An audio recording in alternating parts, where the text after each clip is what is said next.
અમારી ચેનલમાં આપનું હાર્દિક સ્વાગત છે। આજે આપણે સાંભળીશું બુધવારની રહસ્યમય વાર્તા। બુધવારનો દિવસ પૂજ્ય શ્રી ગણપતિ મહારાજને સમર્પિત માનવામાં આવે છે। હિન્દુ ધર્મમાં કોઈ પણ શુભ કાર્ય શરૂ કરતા પહેલા સૌ પ્રથમ ગજાનનની પૂજા કરવામાં આવે છે, જેથી કાર્ય નિર્વિઘ્ન અને સફળ બને છે। ગણપતિ બાપા રિદ્ધિ સિદ્ધિના દાતા છે। જેમની ઉપર તેમની કૃપા વરસે તેમના જીવનમાં સુખ, શાંતિ અને કષ્ટ દૂર થાય છે અને બાધાઓ પણ દૂર થવા લાગે છે। જો જીવનમાં વારંવાર મુશ્કેલી આવતી હોય તો બુધવારે ભગવાન ગણેશની પૂજા અવશ્ય કરવી। કેટલાય શુભ ઉપાયો કરવાથી ભાગ્યમાં સકારાત્મક ફેરફાર આવી શકે છે। બુધવારે કરવાના શુભ ઉપાયો: મોદક અર્પણ કરો। ગણપતિ બાપાને મોદક બહુ પ્રિય છે। બુધવારે મોદક ચઢાવવાથી ઘરમાં સુખ અને સમૃદ્ધિ રહે છે। દૂર્વા ઘાસ અર્પણ કરો। બુધવારે જો દૂર્વા ઘાસ ચઢાવવાથી ગજાનનની વિશેષ કૃપા પ્રાપ્ત થાય છે।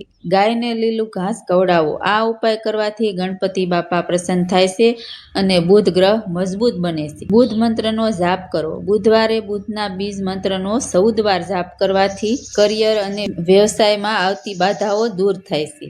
મગની દાળનું દાન કરો અથવા સેવન કરો। બુધવારે મગની દાળનું દાન કરવું શુભ માનવામાં આવે છે। આથી કુંડળીમાં બુધની સ્થિતિ મજબૂત થાય છે। કપાળે સિંદૂર લગાવી પ્રાર્થના કરો। જો કામમાં અડચણ આવતી હોય તો ગણપતિ બાપાના કપાળે સિંદૂર લગાવી પછી થોડું સિંદૂર પોતે લગાવી પ્રાર્થના કરવી શુભ માનવામાં આવે છે। આર્થિક તંગી માટે બુધવારે સૂર્યોદય પહેલા 2 મુઠ્ઠી મગની દાળ લઈ પોતાના ઉપરથી ફેરવી વહેતા પાણીમાં પ્રવાહિત કરવી શુભ માનવામાં આવે છે। દેવોથી પરેશાન હો તો ગણેશ સ્તોત્રનો પાઠ કરવો। બુધવારે ગણેશ સ્તોત્રનો પાઠ કરવાથી ઋણમાંથી મુક્તિ મળવાની માન્યતા છે। બુધ ગ્રહના અશુભ પ્રભાવ માટે બુધવારે બહેન અથવા ભત્રીજીને ભેટ આપવી અને મોટી બહેનના ચરણ સ્પર્શ કરી આશીર્વાદ લેવા શુભ ગણાય છે। જો અમારી વાર્તા ગમી હોય તો લાઈક કરજો, શેર કરજો, સરસ મજાની કોમેન્ટ કરજો।